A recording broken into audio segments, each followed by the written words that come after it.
Imagine a world where what you can buy online isn't just decided by the platform you're on or, even by the law of your country. Mhm. What if the decision makers were actually the companies processing your credit card payments? Yeah.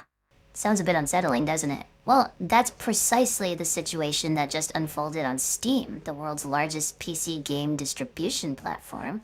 And it sent shockwaves throughout the global gaming community. It's nothing more than just unsettling. I'd say it's a very real, very recent event that powerfully highlights a significant, often unseen hand in the mechanics of digital commerce. So this isn't like theoretical speculation. Oh, it's happening, absolutely. And today we're taking a deep dive into exactly that, the sudden, widespread removal of numerous adult-only games from Steam. Life. Our mission for this deep dive is to really unpack Valve's official explanation for what happened, delve into the, unprecedented influence of these payment processors, the financial pipes behind your online purchases, and then, crucially, explore the intense, diverse reactions from the global gaming community itself.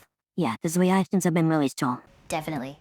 We're going to examine what this all means for digital freedom, for content creators who are just trying to make a living, and maybe for the very future of online commerce as we know it. And to do that, our insights are drawn from multiple reliable reports and analyses. We synthesize information from a immediate summary called Payment Processor Pressure on Steam Content, which was quite insightful. Okay. And we've also got in-depth articles from leading gaming news outlets like Gaming on Linux, Automaton, IGN, and also GameSpark. Good source. See that these sources collectively give us a pretty comprehensive view of the incident itself, Valve's immediate and sort of subsequent responses, and the broader sentiment that's echoing through both the player base and, importantly, the developer community. Okay, so this situation, as you just mentioned, it seemed to blow up really fast. Let's pull back a bit and really unpack the timeline. What exactly happened on Steam to kick all this off? It really did happen fast. So the calendar flips to around July 16th, 2025, give or take, and suddenly the digital airwaves within the gaming community were just buzzing, alarmed buzzing. Yeah. Users, almost like in unison, began noticing this rapid and frankly significant deletion of numerous adult-oriented games right off the Steam storefront. Yeah. We're not talking about just a couple of obscure titles here. No. It was a substantial chunk. A substantial number of games just vanishing. No warning, no public explanation initially. Yeah, and that's a key point, the suddenness of it all. Well, this wasn't some slow, quiet pruning over weeks or months. Right, it was a very abrupt disappearance, and it got picked up immediately by the specialized media. Outlets like GameSpark and Gaming on Linux were right on top of it reporting the anomaly. Yeah. What's more, you had data aggregators like SteamDB, which is, invaluable for tracking Valve's backend changes and store data. They verified these removals almost instantly. Ah, the data detectives. Exactly. Yet he provided the hard evidence of these widespread deletions. And that confirmation, well, it generated a real flurry of activity and concern across pretty much every major online community you could think of. Reddit, Bluesky, forums, everywhere. It sounds like it spread like wildfire. But why do you think that initial, very sudden deletion, without any immediate, clear explanation from Valve, caused such a rapid and widespread panic? What was the sort of underlying fear there? Well, I think it speaks volumes about the inherent uncertainty, doesn't it? And the information vacuum that always happens when a big, unprecedented change occurs with zero warning. Right. Nature abhors a vacuum, especially online. Precisely. So before Valve put out their official statement, the community was just swimming in speculation. Was this some internal policy shift they forgot to announce? Was it a massive technical glitch wiping out a whole category? Or something worse. Or, yeah, something maybe more sinister like a silent crackdown study. The sheer lack of an immediate public explanation just fueled an enormous amount of discussion, guesswork, and frankly a lot of anxiety. Users, developers, everyone was scrambling to figure out the scope of what was happening, and crucially, the why behind it. And that naturally led to very real fears about what other content might be next, or what new, unspoken rules might suddenly be in play now. Yeah, the uncertainty itself is damaging. Hugely. The gaming community is incredibly connected, and any weird activity on a platform as central as Steam just instantly escalates into this global conversation. It definitely sparked major concerns about digital freedom right from the get-go. And it didn't take too long for Valve to actually acknowledge it, did they? I mean, they couldn't really stay silent under that kind of pressure. No, the silence was pretty brief, considering the scale of the outcry. In response to all the inquiries flooding in from media outlets, Valve did officially confirm the mass deletions. And their statement, when it finally came was incredibly specific and, like you said earlier, really quite telling. It really was. Gaming on Linux and others reported Valve's statement directly, and it just laid the situation bare. They said, quote, "We were recently notified that certain games on Steam may violate the rules and standards set forth by our payment processors and their related card networks in banks. As a result, we are retiring those games from being sold on the Steam store because loss of payment methods would prevent customers from being able to purchase other titles and game content on Steam." End quote. I mean, wow. Yeah, wow is right. That statement, as you observed, is profoundly revealing. It makes it absolutely clear, unequivocally, that Valve's decision to yank these games was not voluntary. Not their choice. Not their choice at all. It wasn't the result of some internal soul-searching or a policy shift they cooked up themselves. Nope. It was a direct and, it seems, non-negotiable response to immense external pressure. From the money guys. From the money guys, exactly. The payment processors. This was, at its core, a defensive measure, almost like an act of platform-wide self-preservation, designed to prevent the entire Steam storefront from potentially losing those crucial payment methods. And we're talking the big ones, Visa, MasterCard. The absolute lifeblood of online commerce, yeah. Visa, MasterCard, the banks behind them. The implied threat was crystal clear and incredibly severe. If Valve didn't comply and get rid of these specific games, they risked having payment services cut off for everything on Steam. That's existential for them. Absolutely existential. If you think about the sheer scale and global reach of Steam, losing access to those major financial rails, it would be catastrophic. It would effectively cripple Valve's entire business model overnight. Okay, so this really wasn't a case of Valve waking up one day and deciding, you know what, these particular games, they no longer align with our vision. Not at all. It was basically an ultimatum. Either these specific titles go, or we, the payment networks, pull our services for everything on your platform.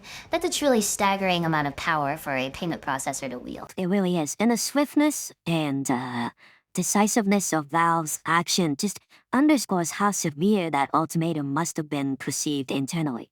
They acted incredibly quickly to protect the integrity of their entire ecosystem, even if it meant sacrificing a whole segment of their content library. Yeah, they had to cut off a limb to save the body, essentially. That's a good way to put it. And to really hammer this new reality home, almost immediately coinciding with these mass deletions, Valve updated its documentation, their onboarding guide, and rules and guidelines for game developers on Steamworks got a little addition. A very significant little addition. They quietly, but yeah, significantly added a brand new clause, number 15. Yes, and this new rule is remarkably explicit about where the authority is coming from now. It states, and I'm paraphrasing slightly here, but the gist is clear, content that may violate the rules and standards set forth by Steam's payment processors and related card networks and banks or internet network providers. And then it adds, in particular, certain kinds of adult-only content. Wow, they actually named them. They named them. This update was quickly spotted and reported by outlets like Automaton, Gaming on Linux, GameSpark. Everyone saw how significant this was. And SteamDB, our data detectives, yeah, and they must have been all over this. Oh, absolutely. Their analysis dug into which games got hit. It had confirmed the primary targets were indeed these sex simulator-type games, particularly those containing keywords that you might guess would be red flags like incest and slavery. Okay, so specific, potentially very controversial keywords. Right. But interestingly, there was also a puzzling removal. A game called Trails of Innocence, which is apparently an Ace Attorney-inspired visual novel. Yeah. On the surface, it doesn't seem to fit that sex simulator profile at all. So maybe some collateral damage. It suggests that, yeah, maybe some deletions were coincidental, perhaps caught up in very broad, clumsy keyword searches. Or just an overzealous, maybe panicked, application of these new, extremely vague rules. The vagueness itself likely created some of this collateral damage. Which brings us back to that new rule, Rule 15. Why is it such a big deal? It's a profoundly significant development because it legally codifies the power of these external entities, specifically payment processors, over the content available on Valve's own platform. Right, it's written down now. It's written down.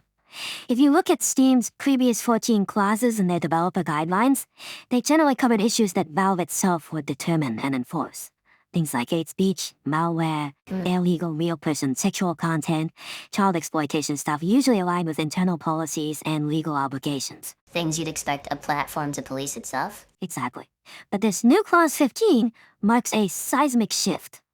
It essentially says that an external, unelected entity, these financial companies, now holds an effective veto over what content is permissible on Steam, based on their own, often undisclosed standards. Disclosed, that's key. Absolutely key. It raises this fundamental question about who ultimately holds the reins on content moderation, and by extension, digital freedom, the online marketplace.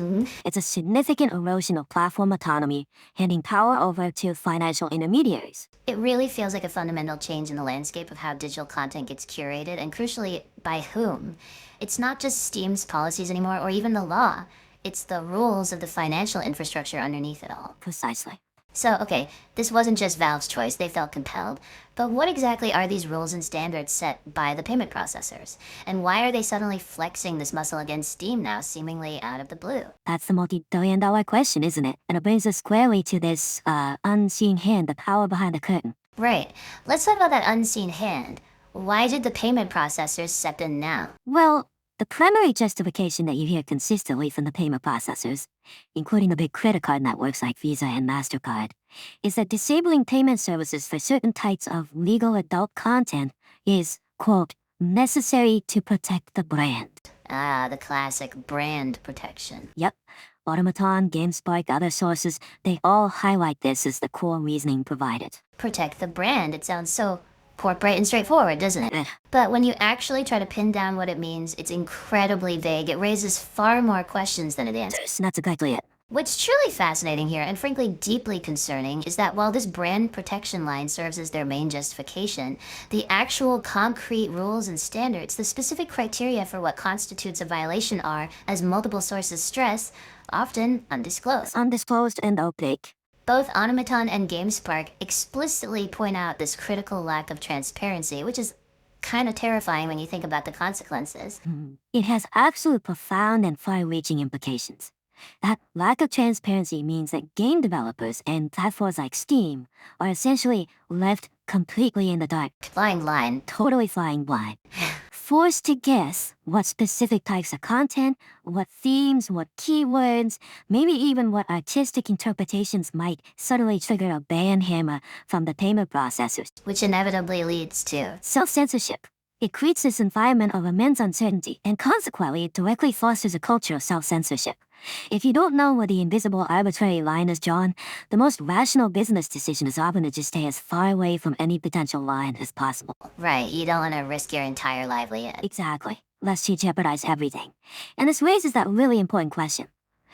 What are the broader implications when private companies, especially incredibly powerful financial institutions, get to act as moral arbiters without clear, consistent, or publicly debated criteria? Yeah, it's a huge amount of power with very little accountability. It's an incredibly powerful position. They can shape entire industries, stifle creative expression, kill off businesses, all without any explicit public accountability or due process.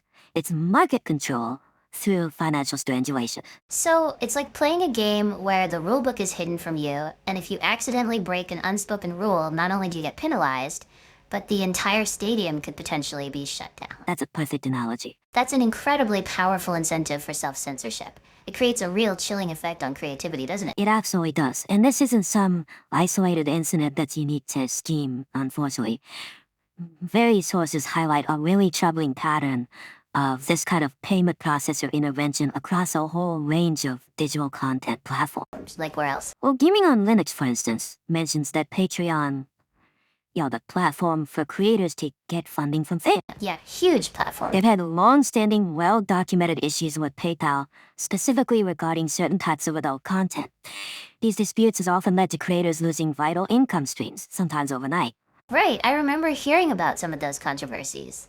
And it seems even more pronounced, or at least more widely reported in certain regions. Our sources from Japan, like Automaton and GameSpark, really emphasize this. They do. They specifically highlight that numerous Japanese platforms for video games, digital comics, manga, big names like DLSite, Pixelfanbots, and Manga Library Z have faced very similar credit card problems. So it's systemic over there, too. Definitely systemic.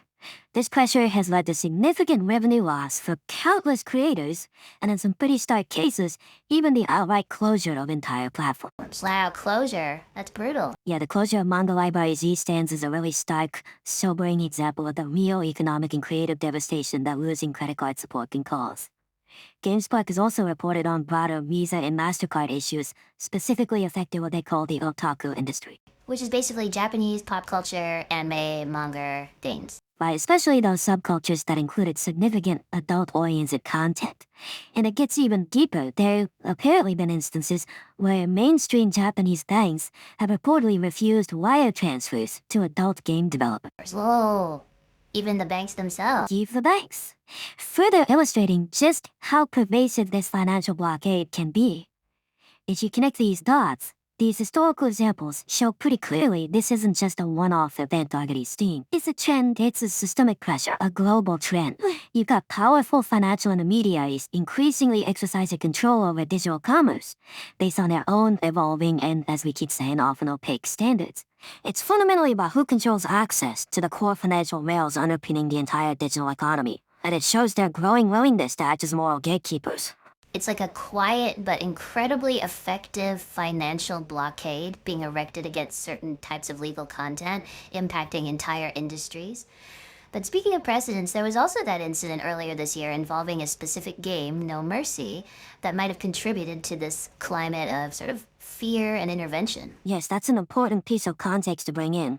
While it's not explicitly linked as a direct demand from payment processors causing this specific Steam purge. Right, no smoking gun there. No smoking gun connecting it directly. Yeah. But a highly relevant incident did occur back in April 2025. The adult visual novel No Mercy generated widespread controversy. It was heavily criticized, particularly by UK politicians, because of its depiction of non-consensual acts and incest. Okay, highly controversial themes. Extremely. This very public outcry eventually led to the game being voluntarily withdrawn, or at least regionally removed, from Steam. IGN and GameSpot both reported on this. This incident raises a really crucial question. Doesn't it?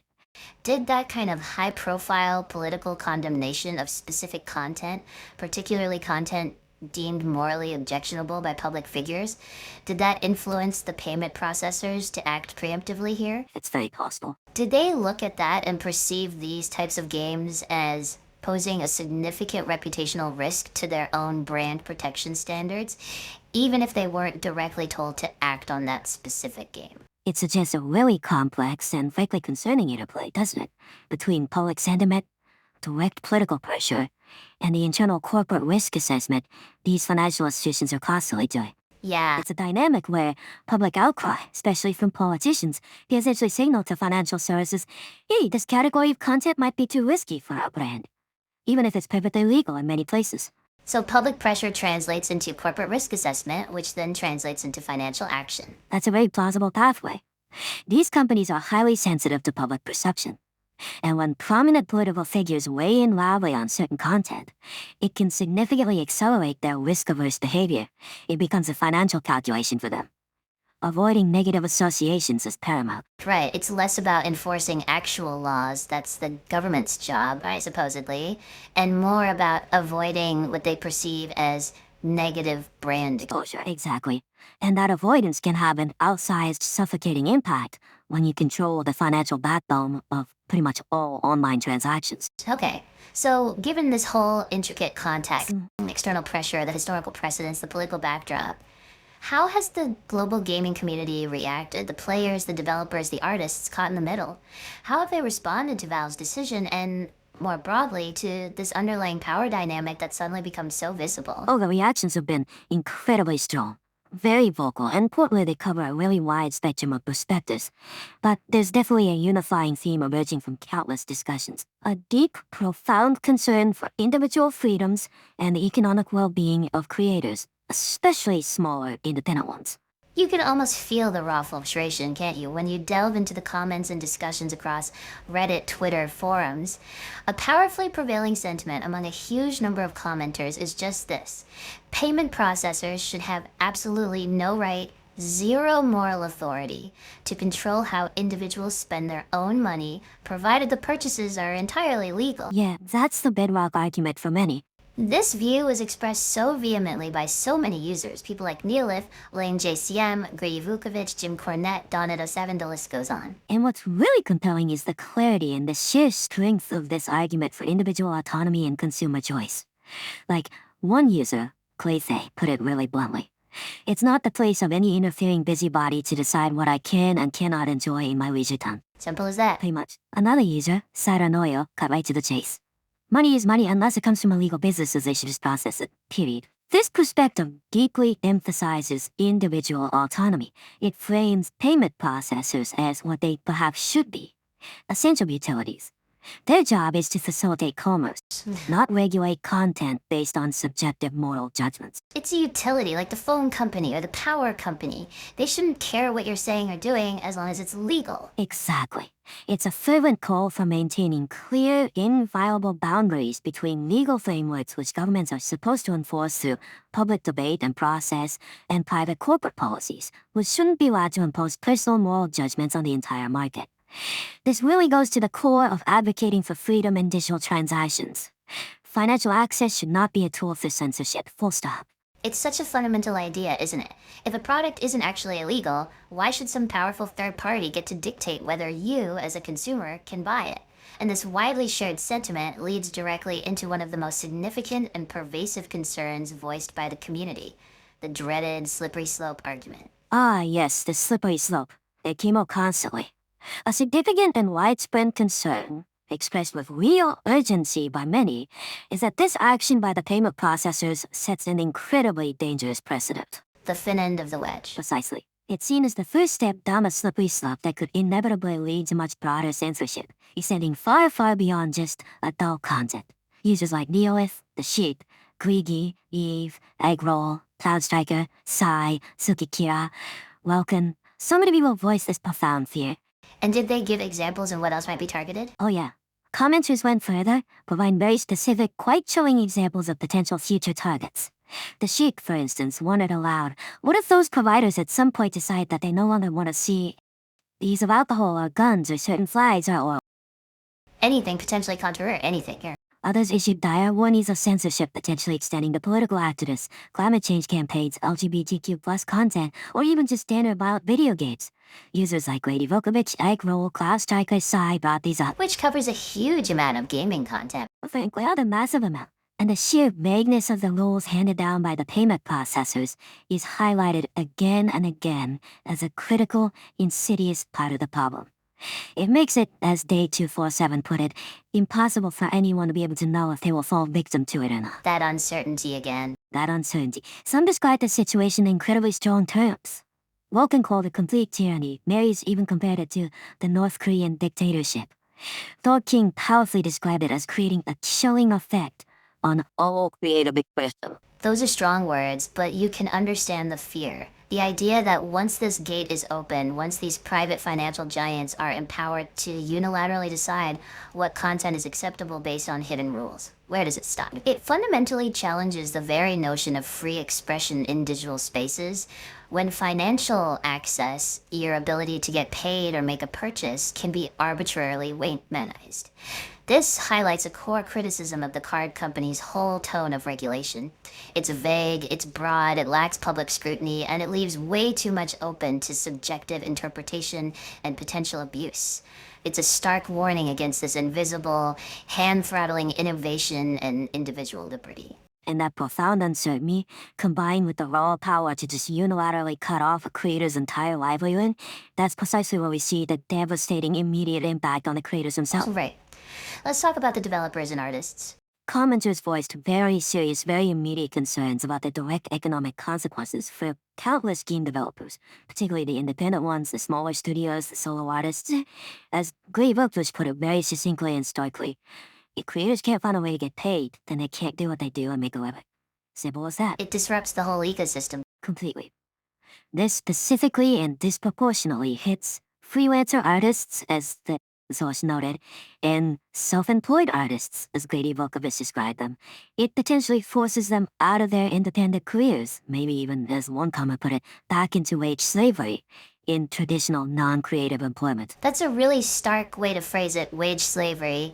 But it resonates deeply with the often precarious reality of independent creative work. Doesn't it? It really does. It highlights the incredible fragility of indie content creation, especially for those operating in niche markets, even if those niches are perfectly legal and have a dedicated audience. Losing access to major payment rails like Visa and MasterCard isn't just an inconvenience for them. No, it's potentially feel. For many, it effectively shutters their businesses. It dismantles their income streams overnight. And ultimately, it stifles artistic innovation and the development of unique content, regardless of whether that content is legally permissible. The community is overwhelmingly supporting and encouraging these adult game creators by highlighting how absolutely essential this payment infrastructure is to their ability to simply exist, to survive, and to make a living from their art and their work. It's about fundamental economic freedom for artists. And this brings us neatly to another consistently strong point of contention and criticism from the community: the perceived hypocrisy and the blatant double standards exhibited by these payment processors. Ah, yes, the hypocrisy argument. What were people pointing out?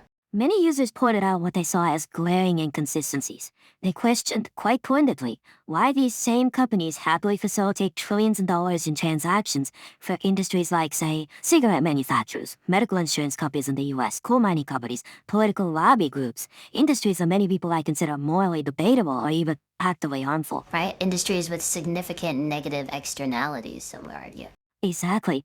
Why facilitate those transactions while simultaneously cracking down with such moralistic fervor on perfectly legal adult entertainment? It feels like they're picking and choosing their moral battles based on a very selective and, to many observers, deeply inconsistent ethical framework. There's that one quote that really captured the sentiment from Saturnoia. Oh yeah, I remember that They one. cut right to the heart of it. U.S. Puritanism. Decapitating people is fun. Boobies are wrong. Yeah, but it captures that perceived double standard perfectly. It really does. And this argument absolutely underscores that perceived inconsistency in how brand protection and content policing are being applied. It strongly suggests, at least to these commenters, a selective targeting based more on a conservative moral agenda rather than a universally applied, transparent, and consistent ethical standard. Which fuels the criticism. Absolutely. This selective enforcement directly fuels the criticism of the card company's whole regulatory tone. It implies a moral judgment, maybe even a social engineering agenda, rather than a purely neutral, business-driven decision. And that kind of perceived hypocrisy really undermines public trust, especially when the criteria for restriction are so opaque and seemingly arbitrary. Now, despite these very strong criticisms leveled squarely at the payment processors, there were also some, let's say, mixed feelings and important nuances within the community discussion itself. Not everyone, it seems, was entirely sad to see all of the removed content go. That's a crucial distinction, and it's really important to acknowledge that nuance. While the overwhelming sentiment was definitely critical of the payment processors and the whole principle of external censorship. Right, the principle was the main thing.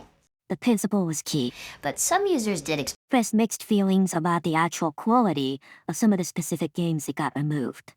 They conceded pretty openly that they wouldn't necessarily miss what they described as the slew of badly made curation or the cookie-cutter shovelware that had, in their view, kind of proliferated on Steam in recent years. Okay, so a quality control argument from some users. Yeah, users like Maki and Sojira84 openly acknowledged this, but they were careful to try to differentiate between what they dismissively called interactive Pre-Zero movies, Basically, low-effort visual novels with maybe minimal gameplay, and what they considered well-done adult content that featured actual game dynamics, maybe a decent narrative, higher production values. could they get examples? Maki, for instance, specifically cited Thanaxo's Corruption of Champions II as an example of the latter, pointing out it was clearly a work someone had spent years creating, demonstrating significant artistic and developmental effort compared to some other titles. That's a really interesting nuance because it reveals that for some segments of the community, the concern wasn't necessarily about the existence of adult content on Steam per se, but maybe more about the perceived quality and potential oversaturation of some of it. Right, and importantly, commenters also rightly highlighted Steam's existing Pretty robust. mature content filtering against store preferences. Yeah, the filters. Users can already block this stuff if they don't want to see it. Exactly. That system allows users to personally and comprehensively filter out unwanted content categories, tailoring their own Steam experience. This strongly suggests that a technical, user-controlled solution to shovelware or unwanted content already existed directly in the user's hands. Which makes the sweeping external ban feel even more unnecessary and heavy-handed, right? Precisely. This nuanced perspective fundamentally acknowledges that, while, yeah, some of the removed content might legitimately be considered low quality by certain users, the method and, crucially, the reason for its removal, that external pressure from financial institutions, rather than Valve's own internal curation or existing user-enabled filtering options, that's the truly problematic aspect. It's the who and the how, not necessarily the what. Exactly. That distinction is absolutely crucial for understanding the core of this debate. It's less about the specific content itself and far more about the dangerous power dynamics that have been revealed and the fundamental principles of digital freedom, creator autonomy, and platform independence that are clearly at stake. It's a clear call from the community for freedom of choice and for responsible internal platform management, not external censorship by finance companies. Okay, so with such strong and varied reactions to this unprecedented intervention, from those deep fears of a slippery slope to passionate calls for supporting embattled creators, what are the broader implications of this whole situation? And what potential paths might actually lie ahead for digital content in these crucial payment systems? Let's explore that landscape next. Yeah, let's avoid. So this entire situation, it seems to have illuminated some deeply concerning trends for the future of, well, freedom of expression and just basic digital commerce. The deliberately vague, opaque rules handed down by these payment processors make it, as Dave247 put it so well, impossible for anyone to be able to know if they will fall victim to it or not. This ambiguity, this constant guesswork, it fundamentally creates a palpable and insidious chilling effect, to use Thor King's term again. A situation where countless creators are effectively coerced into self-censorship. This is a truly critical point, and its implications stretch far beyond just this specific Steam incident. This ambiguity directly stifles artistic innovation and creative daring across the board. Well, creators who depend on these platforms, and their absolutely vital payment rails, may now just preemptively avoid certain themes, certain narrative styles, certain artistic expressions, not because those expressions are illegal or inherently wrong, but simply to avoid the risk of arbitrary bans and the devastating immediate loss of their income and their livelihood. Playing it safe to survive. Exactly. Welkin, one commenter, went as far as to call this complete tyranny, warning that such unchecked power will be weaponized to destroy free speech and art on the platform. Ah, And it raises these fundamental, really uncomfortable questions about who truly controls the digital public square. Should private financial entities really wield such immense unchecked power over creative output and perfectly legal commerce? It speaks directly to the core of advocating for freedom in online spaces, arguing that this power dynamic needs to be urgently addressed, potentially rebalanced. it's a very heavy thought indeed. But amidst all this anxiety, what about potential solutions? Or alternative methods? The community, always resilient, always innovative, has certainly been brainstorming ways to navigate this new, rather hostile reality. Oh, definitely. Several ideas, ranging from the pretty pragmatic to the more, visionary, have emerged from all the discussions. Some users, like Cloversheen, suggested simply directly switching payment methods or platforms if possible, essentially trying to bypass the problematic processors entirely, find alternatives that are less intrusive. If they exist. If they exist, right? Others theorized about the eventual emergence of entirely alternative funding and distribution models. Lee, for instance, specifically mentioned using crypto payment or other unregulated methods of payment, speculating that maybe a new, more decentralized market might emerge where this kind of content sells without the interference of these traditional financial gatekeepers. It's that familiar life finds a way argument, isn't it? The market responding to censorship by routing around it. Pretty much. A user named Grady Bakovich echoed this, suggesting that if these companies push too hard with their restrictions, they might accidentally, quote, create an environment ripe for a new competitor to enter the market, one which doesn't have such strong opinions on what kinds of pixels people buy with their money. Yeah, the market provides. The market provides, potentially. Another angle suggested was implementing more robust, verifiable age verification systems. Scully, for example, referenced Germany's post-item system, where users can go through a rigorous official process to verify they are indeed adults. Like government-level verification. Yeah, or at least highly trusted third-party verification. The idea is that this type of system could potentially allow platforms like Steam to confidently host diverse adult content while still comprehensively protecting minors, satisfying some potential regulatory concerns. Interesting idea. What else? A GameSpot commenter also proposed a more direct workaround. Specifically for Valve. They suggested Valve could remove Visa and MasterCard as direct payment options for buying games. Instead, you could only use them to top up your Steam wallet balance. Ah, creating a buffer. Exactly, creating a crucial buffer. Legally distancing Valve, perhaps, from the direct transaction of the potentially objectionable content itself. Similar how gift cards function, or how you buy casino chips, the initial transaction is for the platform currency, not the end product. That's clever. But do these alternatives have downside? Definitely.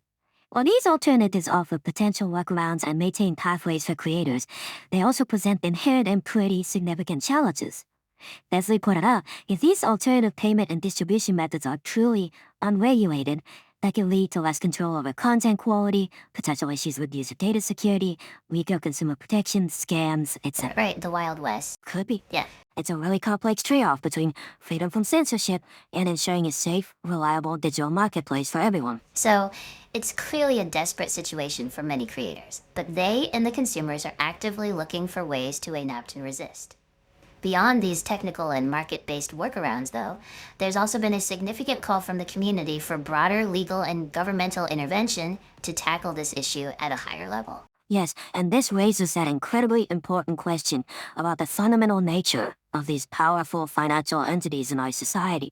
Several commenters, including Tukikira and Megaman 1977, directly advocated for legal action, specifically suggesting the initiation of antitrust lawsuits against the major payment processors. Antitrust on what grounds? Their core argument is that these companies, due to their immense market dominance, they form an effective duopoly, or oligopoly, in many markets, simply shouldn't be in the business of determining what products you can or cannot buy. Yeah, It directly challenges the current power dynamic. right. It asserts that their role should be purely transactional, like a utility, not regulatory or moralistic. Exactly, limiting the scope of their influence. But there's also that deep vein of skepticism about whether governments would actually step in, right? William JCM, for example, expressed that cynical view, stating quite bluntly that governments won't do anything about that.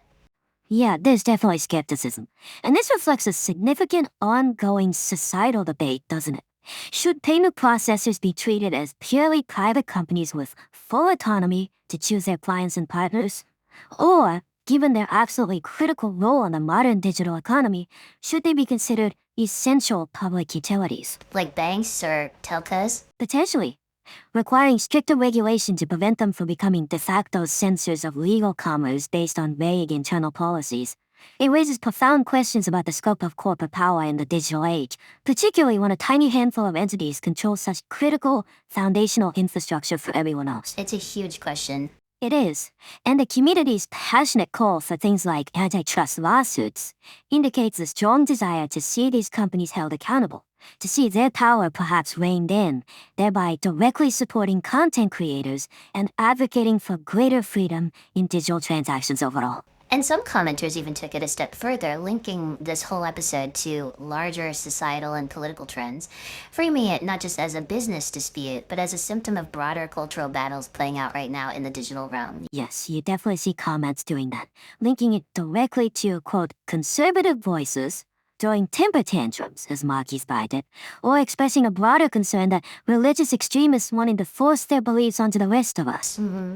Rogue AI specifically mentioned Project 2025's ban on online porn, drawing a direct line, in their view, between this action and perceived political agendas aiming to curtail certain types of content online. So connecting it to specific political movements. Right. And there's a clear and vocal concern, expressed by some, that this incident sets a dangerous precedent for censorship, impacting not just adult games, but potentially extending its reach to stifle medicine, research, knowledge, education, and technology, as Final Fantasy IX warned. Anything deemed controversial could be next. Now, obviously, we have to remain strictly impartial in reporting these various viewpoints from the sources. Absolutely. But it's clear the sources themselves reflect what feels like a perceived cultural battleground, where the control of digital platforms and financial gateways becomes a proxy almost for these broader ideological conflicts over societal norms, over acceptable content, and over what constitutes freedom versus restriction in the online sphere. It's about fundamental disagreements over what a free and open digital society should actually look like. That's a very accurate summary of the sentiment Well, of the sources, yeah. okay. After exploring this incredibly complex and frankly pretty alarming landscape, what final provocative thought should we perhaps carry forward from this deep dive into the Steam purge and the power of payment processors? Well, I think we've unpacked a truly fascinating and yet somewhat alarming development in the digital world. This direct, undeniable intervention of major payment processors into the content available on platforms like Steam. Yeah, it's pulled back the curtain in a big way. It really has. And as we've stressed, this isn't just about adult games or even just about Steam. At its heart, it's about this fundamental clash between corporate brand protection, often enforced through these opaque, vague, shifting rules, and the essential principles of open digital commerce and creative freedom. And the global gaming community, as we heard throughout the sources, is speaking out with a pretty unified voice on those core principles, vehemently criticizing the opaque and broad regulations from the card companies, passionately supporting the independent creators whose livelihoods are now deeply at stake, Crucially important support. and fundamentally advocating for the freedom of consumers to purchase legal content without external moralistic or corporate interference. This incident with Steam, and the broader pattern we've discussed on other platforms and in other regions, it serves a powerful and, I think, urgent reminder of just how much control we've, maybe silently, perhaps unknowingly, ceded to financial intermediaries in our increasingly digital lives. Yeah, they're more than just pipes for money now. But far more than just pipes, they're not just facilitating transactions anymore. They're actively becoming de facto gatekeepers of content in commerce, based on criteria we often don't even get to see. So consider this, and maybe let it sink in a bit. If the immense power of just a few major payment processors continues to expand unchecked, allowing them to unilaterally dictate what legal content can be bought and sold online based on undisclosed, potentially arbitrary criteria, Yeah. what does this ultimately mean for innovation, for artistic expression, and for individual liberty in our rapidly digitizing world? That's a big question. It is. How much control are we, as a society, truly willing to cede to these powerful unelected entities in deciding what we can create, what we can consume, and what we can freely exchange in the global digital marketplace? It's a question that I think demands our ongoing attention long after these specific games have been delisted and the immediate headlines have faded away. Absolutely, it's a conversation we need to keep having.